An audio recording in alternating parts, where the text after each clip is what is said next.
There's also the attraction of, with the furnaces, that's a sort of earth, wind and fire, you know. Never lose that fascination.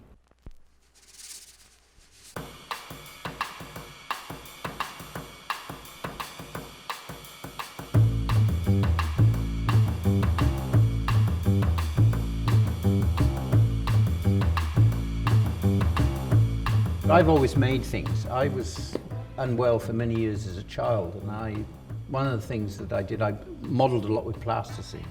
So I made things. I was always going to end up in the arts in some form. When we were students, it was a fantasy to have work cast in bronze, because that was the high top end.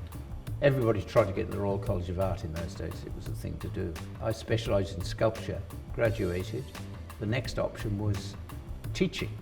You applied to a teacher training college, they interviewed you, took you, and then you became an art teacher. I don't really want to be an art teacher.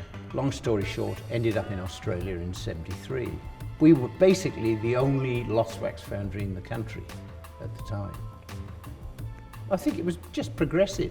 It's word of mouth. One sculptor says, where'd you get that done? Meridian. Oh, and it just slowly built up. The important thing is you have to establish a relationship with your artists. And once you do that, once they trust you, for example, with Bob, after we'd made the first few and he knew what we would do and the way they'd be finished and coloured, we were trusted.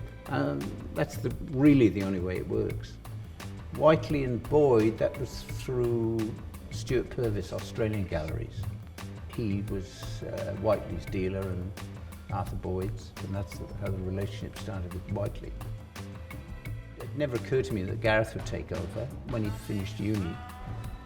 I think he had a look at the outside world and then said, can I work part-time till I find something I want? I said, sure. And he came and never left. Well, you've been here, what, 20? It's been a long apprenticeship. Yeah, well, but it is necessary because of the amount of things you've got to learn. I'm very fortunate to have inherited what I did, and the culture and the reputation, the goodwill of the brand was significant. I think it's a credit to what Dad has built here, and key to its success is that it is a family. The way that we like to involve our clients is bringing them into the fold and into the family, and our staff, many of whom have had a tenure here of multi-decades. It is critical. It is a family business, but more so than just Dad and I. Well, technically he's my employee now. Yes, no, I'm an employee. Yeah, and he has the best chair, and and he's allowed to do what he wants, really. But Dad is, it's incredible what you still manage to do day to day. I purported to have done. No, but you do. It's it's a really lovely to work with family like that. It's really beautiful.